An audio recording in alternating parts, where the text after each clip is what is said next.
Hello hi ಎಲ್ಲರಿಗೂ ನಮಸ್ತೆ ಸ್ನೇಹಿತರೆ, ವೆಲ್ಕಮ್ ಟು ಮೈ ಚಾನಲ್ ಗೃಹಲಕ್ಷ್ಮಿಗೆ ನಿಮ್ಮೆಲ್ಲರಿಗೂ ಒತ್ತೇ ಇದೆ ಸ್ನೇಹಿತರೆ. ನಾನು ವಿಡಿಯೋ ಯಾವಾಗಾದರೂ ಶೂಟ್ ಮಾಡಲಿ ಸಂಜೆ ಟೈಮ್ದೇ ಆಗಿರುತ್ತೆ ನಂದು ಯಾವಾಗಲೂ. ಯಾಕಂತಂದರೆ ಮಾರ್ನಿಂಗ್ ಟೈಮು ನನಗೆ ಶೂಟ್ ಮಾಡ್ಕೊಳ್ಳೋ ಅಷ್ಟು ಟೈಮ್ ಇರೋಲ್ಲ.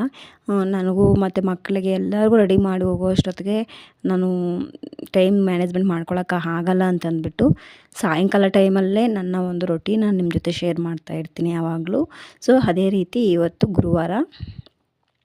ಗುರುವಾರದ ಸಾಯಂಕಾಲದ ವೀಡಿಯೋ ನಿಮ್ಮ ಜೊತೆ ಶೇರ್ ಮಾಡ್ತಾಯಿದ್ದೀನಿ ಸ್ನೇಹಿತರೆ.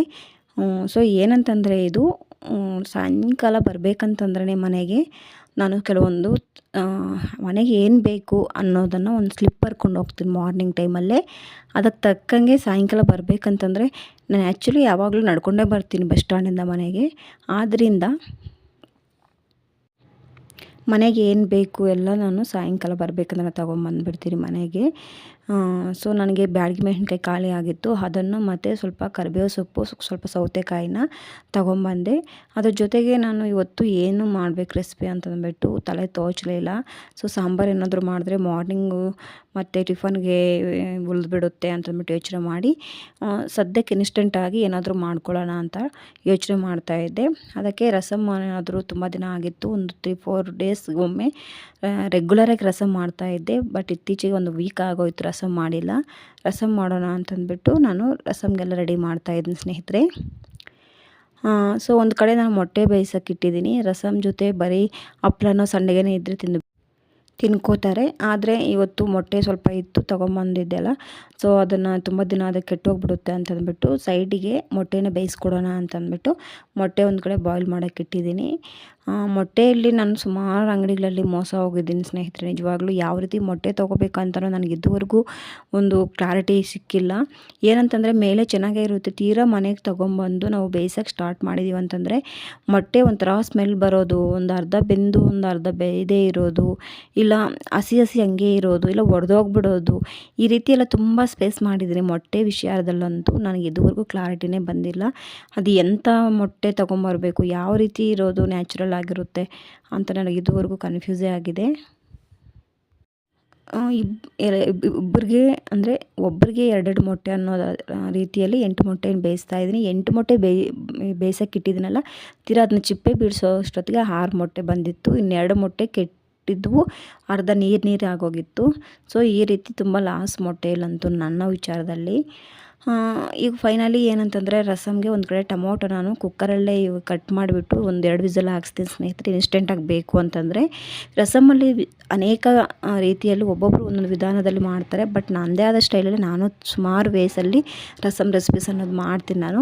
ಬಟ್ ಇವತ್ತು ನಾನು ಕುಕ್ಕರಲ್ಲೇ ಬೇಯಿಸ್ತಾ ಇದ್ದೀನಿ. ಟೊಮೊಟೊ ತುಂಬ ಕಿವುಚೋದಕ್ಕೆ ನಾವು ತುಂಬ ಈಸಿಯಾಗಿರುತ್ತೆ, ತುಂಬ ಚೆನ್ನಾಗಿ ಬೇಯ್ಕೊಂಬಿಡುತ್ತೆ, ಟೈಮ್ ಸೇವ್ ಆಗುತ್ತೆ ಅನ್ನೋ ಒಂದು ಲೆಕ್ಕಾಚಾರದಲ್ಲಿ ನಾನು ಇವತ್ತು ಕುಕ್ಕರಲ್ಲೇ ಒಂದು ಟೊಮೊಟೊನ 2 ಪೀಸ್ ಮಾಡಿ ಕುಕ್ಕರಲ್ಲಿ 2 ವಿಸಲ್ ಹಾಕ್ಸ್ತಾ ಇದ್ದೀನಿ.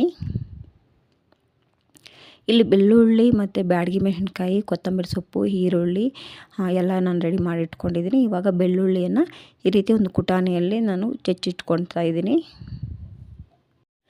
ರಸಮ್ ರೆಸಿಪಿ ನಿಜವಾಗ್ಲೂ ಒಂದು ಒಳ್ಳೆ ರೆಸಿಪಿ ಅಂತಲೇ ಹೇಳ್ಬೋದು. ನಮಗೆ ಇಮ್ಯುನಿಟಿ ಬೂಸ್ಟಪ್ ಮಾಡುವಂಥ ಒಂದು ರೆಸಿಪಿ ಇದು. ಇದರಲ್ಲಿ ಜೀರಿಗೆ, ಮೆಣಸು ಮತ್ತು ಬೆಳ್ಳುಳ್ಳಿ, ಮೆಂತ್ಯ ಇವೆಲ್ಲ ನಮಗೆ ಆರೋಗ್ಯಕ್ಕೆ ಒಳ್ಳೆಯ ಒಂದು ಪೋಷಕಾಂಶಗಳನ್ನು ಸಿಗುವಂತಹ ಪದಾರ್ಥಗಳೆಲ್ಲ ನಾವು ಸೇರಿಸಿ ರಸಮ್ ಮಾಡೋದ್ರಿಂದ ಇದು ನಮ್ಮ ಒಂದು ಬಾಡಿಗೆ ಇನ್ಸ್ಟೆಂಟ್ ಎನರ್ಜಿ ಅನ್ನೋದು ಕೊಡುತ್ತೆ ಅನ್ನೋ ಒಂದು ಕಾರಣಕ್ಕೆ ರಸಮ್ ತುಂಬ ಆರೋಗ್ಯಕ್ಕೆ ಒಳ್ಳೆಯದು ಅಂತಂದ್ಬಿಟ್ಟು ಪ್ರತಿಯೊಬ್ಬರು ಸಜೆಸ್ಟ್ ಮಾಡ್ತಾರೆ. ಅದಲ್ದಿರ ನಮಗೆ ಕೆಲವೊಂದು ಕಡೆ ಏರಿಯಾಸ್ಗೆ ಹೋದಾಗ ನಾವು ಕಂಪಲ್ಸರಿ ಅವರಿಗೆ ಊಟದ ಜೊತೆ ಆಗಿರ್ಬೋದು, ಇಲ್ಲ ಚಪಾತಿ ಜೊತೆಗಾಗಿರ್ಬೋದು, ಏನು ರೈಸ್ ಐಟಮ್ ತಗೊಂಡಿಲ್ಲ ಅಂತಂದ್ರೂ ಪರವಾಗಿಲ್ಲ, ರಸಮ್ ಒಂದು ಗ್ಲಾಸ್ಗೆ ಹಾಕ್ಕೊಂಡು ಕುಡಿತಾರೆ ಕೆಲವರು. ಸೊ ಅಷ್ಟು ಅಡಿಕ್ಟ್ ಆಗಿಬಿಟ್ಟಿರ್ತಾರೆ ರಸಮ್ಗೆ. ಅವರು ಸಹ ತುಂಬ ಹೆಲ್ದಿ ಪರ್ಸನ್ಸ್ ಆಗಿರ್ತಾರೆ ಅವರು. ನಾನು ಮಾಡ್ತೀನಿ ಸ್ನೇಹಿತರೆ, ವಾರದಲ್ಲಿ 2-3 ಬಾರಿ ಮಾಡ್ತೀನಿ. ಬಟ್ ಕಂಟಿನ್ಯೂಸ್ ಆಗಂತೂ ಮಾಡೋಕ್ಕಾಗಲ್ಲ. ಮಾಡಿದ್ರೆ ಇಷ್ಟಪಟ್ಟೆ ತಿಂತಾರೆ ಮನೆಯಲ್ಲಿ. ಯಾಕಂದರೆ ರಸಮಲ್ಲಿ ನಾನು ಹಸಿ ಟೊಮೊಟೊ ರುಬ್ಬಿಬಿಟ್ಟು ಒಂದು ರೀತಿ ಮಾಡ್ತೀನಿ, ಮತ್ತು ಕುಕ್ಕರ್ಗೆ ಹಾಕಿ ಈ ರೀತಿ ಬೇಯಿಸ್ಬಿಟ್ಟು ಒಂಥರ ಮಾಡ್ತೀನಿ, ಪೆಪ್ಪರ್ ರೈಸ್ ಒಂಥರ ಮಾಡ್ತೀನಿ, ಸಾಂಬಾರು ಪೌಡ್ರ್ ರಸಮ್ ಅಂತಂದ್ಬಿಟ್ಟು ಒಂಥರ ಮಾಡ್ತೀನಿ.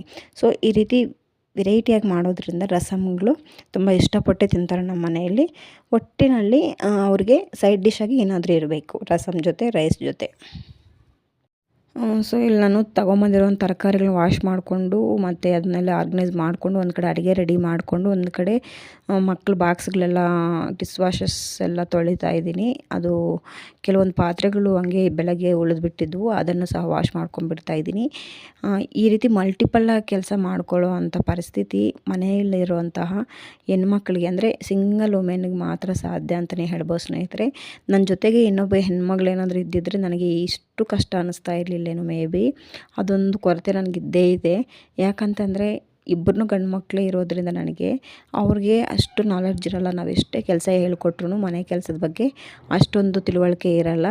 ಅದೇ ಒಬ್ಬ ಹೆಣ್ಮಗಳು ಇದ್ದಿದ್ದರೆ ಒಂದು 8 ವರ್ಷ 9 ವರ್ಷ ಬಂದಿದೆ ಅಂತಂದರೆ ಅವಳಿಗೆ ಆಟೋಮೆಟಿಕ್ಕಾಗಿ ಇದು ನಮ್ಮ ಮನೆ ಕೆಲಸ, ಇದು ನನ್ನ ಕೆಲಸ ಅನ್ನೋ ಒಂದು ಮೈಂಡ್ ಬಂದುಬಿಡುತ್ತೆ ಅನಿಸುತ್ತೆ ಮೇ ಬಿ ಹೆಣ್ಮಕ್ಳಿಗೆ.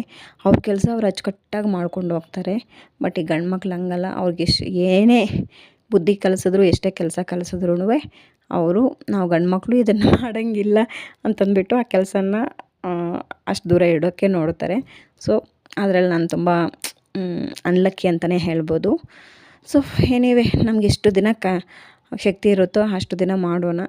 ಫ್ಯೂಚರಲ್ಲಿ ದೇವರ ನಿರ್ಧಾರ ಮಾಡ್ತಾರೆ. ಓಕೆ ಸ್ನೇಹಿತರೆ, ಈಗ ನಾನು ರಸಮ್ಗೆಲ್ಲ ರೆಡಿ ಮಾಡ್ಕೊಂಡಿದ್ದೆ ಅಂತ ಹೇಳಿದ್ನಲ್ಲ. ಸೊ ಟೊಮೊಟೊ ಸಹ ಬೇಯಿಸ್ಕೊಂಡ್ಬಿಟ್ಟಿದ್ದೆ, ಅದನ್ನು ಒಂದು ಸ್ವಲ್ಪ ತಣ್ಣಗೆ ಹಾಕಿಬಿಟ್ಟು ಆ ಕುಕ್ಕರ್ನ ಸಹ ವಾಶ್ ಮಾಡಿಬಿಡ್ತಾ ಇದ್ದೀನಿ. ಈ ರೀತಿ ಬಿದ್ದಿರೋ ಪಾತ್ರೆ ತಕ್ಷಣ ಹಾಗಂಗೆ ನಾವು ವಾಶ್ ಮಾಡ್ಕೊಂಡು ಇಟ್ಕೊಂಡ್ಬಿಟ್ಟಿದ್ರೆ ಸಿಂಕ್ ಅನ್ನೋದು ಏರಿಯಾ ತುಂಬ ಕ್ಲೀನಾಗಿರುತ್ತೆ. ನಮಗೆ ಒಂದೇ ಸಲ ಪಾತ್ರೆಗಳು ತೊಳಿಬೇಕು ಅನ್ನೋವಂತಹ ಕೆಲಸನೂ ಕಡಿಮೆ ಆಗಿಬಿಡುತ್ತೆ. ಪಾತ್ರೆಗಳೇನಾದರೂ ರಾಶಿ ಇದೆ ಅಂತಂದರೆ ಮನೆಗೆ ಏನು ಕೆಲಸ ಮಾಡೋದಕ್ಕೂ ತಲೆ ಓಡೋದು ಇಲ್ಲ. ಮತ್ತು ಒಂದು ನಮಗೆ ಮೈಂಡ್ ಒಂಥರ ಫ್ರೆಶ್ ಆಗಿರಲ್ಲ. ಸೊ ಅದನ್ನು ನೋಡ್ಕೋಬೇಕು ನಾವು ಮನೆಯಲ್ಲಿ.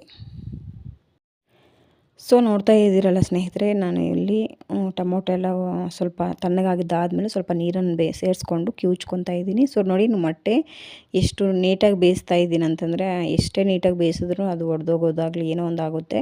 ಇನ್ನೊಂದು ಇಲ್ಲಿ ಏನು ಟಿಪ್ಪು ಭಾಳವಾಗಿದೆ ಅಂತಂದರೆ, ಮೊಟ್ಟೆ ಜೊತೆ ಸ್ವಲ್ಪ ಕಲ್ಲುಪ್ಪನ್ನು ಸೇರಿಸಿದ್ರೆ ಮೊಟ್ಟೆ ಒಡೆಯಲ್ಲ ಅಂತಂದ್ಬಿಟ್ಟು ಎಲ್ಲ ಕೇಳಿದ್ದೆ. ಅದನ್ನೇ ಫಾಲೋ ಮಾಡ್ಕೊಂಬರ್ತೀನಿ. ಆದರೂ ಮೊಟ್ಟೆ ಒಡೆಯುತ್ತೆ. ಅದು ಮೊಟ್ಟೆ ಪ್ರಾಬ್ಲಮ್ಮು ಇಲ್ಲಿ ನಾವು ಬೇಯಿಸೋ ಪ್ರಾಬ್ಲಮ್ಮು ಅಂತ ಅರ್ಥ ಆಗೋಲ್ಲ. ಸೊ ಒಮ್ಮೊಮ್ಮೆ ಚೆನ್ನಾಗಿ ಬರುತ್ತೆ. ಈ ರೀತಿ ಆದಾಗ ತುಂಬ ಡಿಸಪಾಯಿಂಟ್ ಆಗುತ್ತೆ ನನಗಂತೂ. ಸೊ ಒಂದು ಕಡೆ ನಾನು ಇಲ್ಲಿ ರಸಮ್ಗೆ ಒಗ್ಗರಣೆ ಕೊಟ್ಕೊತಾ ಇದ್ದೀನಿ. ಇನ್ನೊಂದು ಕಡೆ ಮೊಟ್ಟೆ ಇನ್ನೂ ಸ್ವಲ್ಪ ಹೊತ್ತು ಬೇಯಲಿ ಅಂತಂದ್ಬಿಟ್ಟು ಇನ್ನೊಂದು ಸ್ಟವ್ ಮೇಲೆ ಇಟ್ಟಿದ್ದೀನಿ ಸ್ನೇಹಿತರೆ. ರಸಮ್ಗೆ ನೀವು ಖಾರ ಇರುವಂತಹ ಮೆಣಸಿನ್ಕಾಯಿ ತೊಗೋಬೋದು, ಇಲ್ಲ ಈ ರೀತಿ ಬ್ಯಾಡಗಿ ಮೆಣಸಿನ್ಕಾಯಿ ಆದರೂ ತೊಗೋಬೋದು. ನಾನಿಲ್ಲಿ ಬ್ಯಾಡಗಿ ಮೆಣಸಿನ್ಕಾಯಿನೇ ತೊಗೊಂಡಿದ್ದೀನಿ. ನಾವು ಇಲ್ಲಿ ಒಗ್ಗರಣೆಗೆ ಈರುಳ್ಳಿ, ಕುಟ್ಟಿಟ್ಕೊಂಡಿರುವಂತಹ ಬೆಳ್ಳುಳ್ಳಿ, ಬ್ಯಾಡಗಿ ಮೆಣಸಿನ್ಕಾಯಿ, ಕರಿಬೇವು ಸೊಪ್ಪು ಮತ್ತು ಸ್ವಲ್ಪ ಚಿಲ್ಲಿ ಪೌಡರ್ನ ಹಾಕಿಬಿಟ್ಟು ನಾವು ಕಿವುಚಿಟ್ಕೊಂಡಿರುವಂತಹ ಟೊಮೊಟೊ ಹಣ್ಣಿನ ರಸನ ಸೇರಿಸ್ತಾ ಇದ್ದೀನಿ.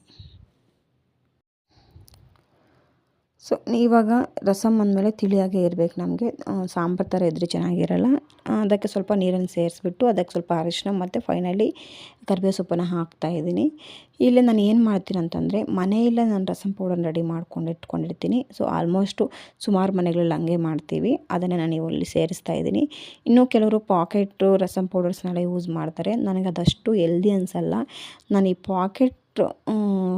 ರೆಡಿಮೇಡ್ ಪಾಕೆಟ್ಗಳಿರುತ್ತಲ್ಲ, ಸಾಂಬಾರು ಪೌಡರ್ ಆಗಿರ್ಬೋದು, ಪುಳೋಗ್ರಿ, ವಾಂಗಿಬಾತು, ಈ ರೀತಿ ಕೆಲವೊಂದಕ್ಕೆ ಸ್ವಲ್ಪ ದೂರನೇ, ಅಂದರೆ ಅಷ್ಟಕ್ಕಷ್ಟೇ, ತುಂಬ ಅದಕ್ಕೆ ಅಡಿಟ್ ಆಗಿಲ್ಲ. ಹಂಗಂತಂದ್ಬಿಟ್ಟು ಅದನ್ನ ಬಿಟ್ಟು ನಾನು ಮಾಡಿಲ್ಲ.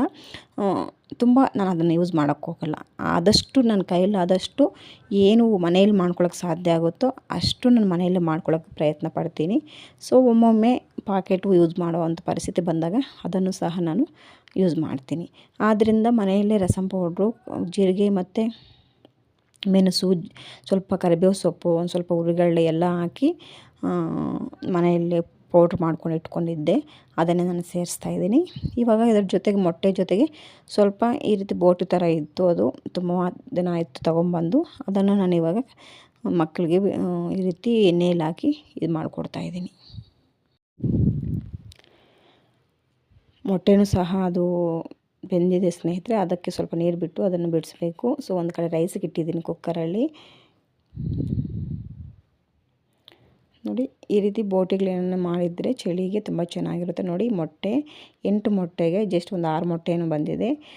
ಮತ್ತು ಅದರ ಜೊತೆಗೆ ಸ್ವಲ್ಪ ಮೊಸರನ್ನು ತೆಗೆದಿಕ್ತಾ ಇದ್ದೀನಿ. ಇಲ್ಲಿ ಅನ್ನ, ರಸ, ಮೊಟ್ಟೆ ಮತ್ತು ಸ್ವಲ್ಪ ಬೋಟಿ ಮತ್ತು ಸ್ವಲ್ಪ ಮೊಸರು, ಅದ್ರ ಜೊತೆಗೆ ಸ್ವಲ್ಪ ಉಪ್ಪಿನಕಾಯಿ. ಇಷ್ಟು ನಮ್ಮ ಇವತ್ತಿನ ನೈಟ್ ರೊಟೀನು, ಲಂಚ್ ಅಂತಂದ್ಬಿಟ್ಟು ಹೇಳ್ಬೋದು ಸ್ನೇಹಿತರೆ. ನಿಮಗೆಲ್ಲಾದರೂ ನನ್ನ ವೀಡಿಯೋ ಇಷ್ಟ ಆಗಿದ್ದರೆ, ನಾನು ಮಾಡೋವಂಥ ರೆಸಿಪಿ ನಿಮಗೇನಾದರೂ ಇಷ್ಟ ಆಗಿದ್ದರೆ ಪ್ಲೀಸ್ ಚಾನಲ್ಗೆ ಸಪೋರ್ಟ್ ಮಾಡಿ, ನಿಮ್ಮ ಮನೆ ಮಗಳಾಗಿ ಸ್ವೀಕಾರ ಮಾಡಿಬಿಟ್ಟು ನನ್ನ ಆಶೀರ್ವಾದ ಮಾಡಿ ಸ್ನೇಹಿತರೆ. ಚಾನಲ್ಗೆ ಸಬ್ಸ್ಕ್ರೈಬ್ ಮಾಡ್ಕೊಂಡು ನೋಡಿ. ನಾನು ಹಾಕುವಂಥ ಪ್ರತಿಯೊಂದು ವೀಡಿಯೋ ನಿಮಗೆ ಯೂಸ್ಫುಲ್ ಅಂತಂದರೆ ಖಂಡಿತ ನೀವು ನನ್ನಲ್ಲಿರುವಂತಹ ಕೆಲವೊಂದು ಟಿಪ್ಸ್ನ ನೀವು ಫಾಲೋ ಮಾಡಿ. Thank you for watching.